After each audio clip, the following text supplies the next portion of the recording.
Solar জ্বালানি ছাড়াই উৎপাদিত হতে যাচ্ছে ৬,০০০ মেগাওয়াট বিদ্যুৎ। জাতীয় গ্রিডে যুক্ত হতে যাচ্ছে বিশাল পরিমাণ গ্রিন এনার্জি। এতে থাকবে না কোনো লোডশেডিং। এক প্রকল্পে ২০,০০০ একরের বিশাল এলাকা জুড়েও গড়ে উঠেছে জ্বালানিবিহীন এই গ্রিন এনার্জির আধার, যেখান থেকে আসবে ৬,০০০ মেগাওয়াট বিদ্যুৎ, যা কিনা পূরণ করবে দেশের প্রায় অর্ধেক বিদ্যুতের চাহিদা। বিশ্বজুড়ে সোলার বিদ্যুৎ একটি বৈপ্লবিক পরিবর্তনের প্রতীক হয়ে উঠেছে। সৌর শক্তির মাধ্যমে পৃথিবীর পরিবেশ বান্ধব বিদ্যুৎ উৎপাদনের দিকে এগিয়ে চলছে। এতে কমছে গ্রিন হাউস গ্যাসের নির্গমন, বাড়ছে সবুজ শক্তির আধার। এরই অংশ হিসেবে বাংলাদেশেও বিশাল এক সোলার পার্ক তৈরির উদ্যোগ নেওয়া হয়েছে। অনেকের মনে প্রশ্ন, বিশাল এই সোলার পার্কটির মাধ্যমে দেশে নবায়নযোগ্য শক্তির প্রবাহ কেমন হতে পারে?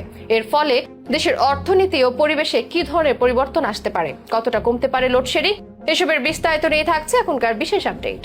বিশ্বব্যাপী গ্রিনহাউস গ্যাস নির্গমন এবং জলবায়ু পরিবর্তনের বিরূপ প্রভাব থেকে মুক্তির লক্ষ্যে নবায়নযোগ্য শক্তির ব্যবহার দিন দিন বৃদ্ধি পাচ্ছে। বিশেষ করে সৌরশক্তি বা সোলার এনার্জি আজ বিশ্বজুড়ে অন্যতম গ্রহণযোগ্য ও পরিচ্ছন্ন শক্তি উৎস হিসেবে জনপ্রিয় হয়ে উঠেছে। এই শক্তির অন্যতম প্রধান সুবিধা হলো এটি সম্পূর্ণ পরিবেশ বান্ধব, কারণ এর উৎপাদন প্রক্রিয়ায় কার্বন ডাই অক্সাইডের মতো কোনো ক্ষতিকারক গ্যাস নির্গমন হয় না। ফলে বাড়ে না ক্ষতিকর গ্রিনহাউস গ্যাস। বৈশ্বিক উষ্ণতা বাড়ার পেছনেও থাকে না এদের কোনো হাত। এসব কারণে নবায়নযোগ্য জ্বালানির দিকে ঝুঁকতে যাচ্ছে গোটা বিশ্ব।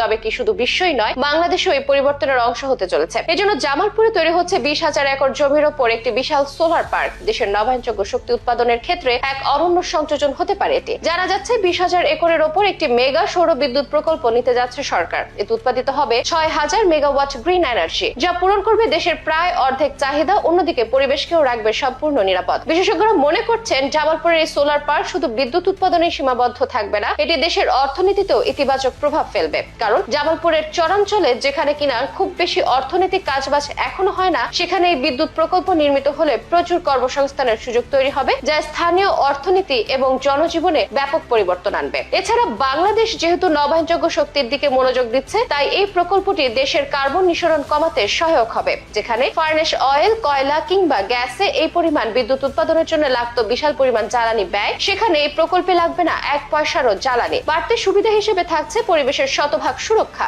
জামালপুরের এই সোলার পার্কটি সম্পূর্ণ হলে তা জাতীয় গ্রিডের সঙ্গে সংযুক্ত হবে, যার মাধ্যমে সারা দেশে বিদ্যুৎ সরবরাহে স্থিতিশীলতা আসবে। কমবে লোডশেডিং, বাড়বে বিদ্যুতের উপর নির্ভরযোগ্যতা। বাড়তি সুবিধা হিসেবে এর ফলে কমবে জ্বালানি ক্রয়ের পরিমাণ, এতে চাপ কমবে রিজার্ভের। এই বিশাল পার্কটি শুধু বাংলাদেশের জন্য নয়, বরং দক্ষিণ এশিয়ার নবায়নযোগ্য শক্তির ক্ষেত্রে একটি নতুন দিগন্ত উন্মোচন করতে পারে। উন্নত দেশগুলো এখনো বাংলাদেশের এই উদ্যোগকে ইতিবাচক দৃষ্টিতে দেখছে এবং অনেকেই এ ধরনের প্রকল্পে বিনিয়োগের আগ্রহ প্রকাশ করছে।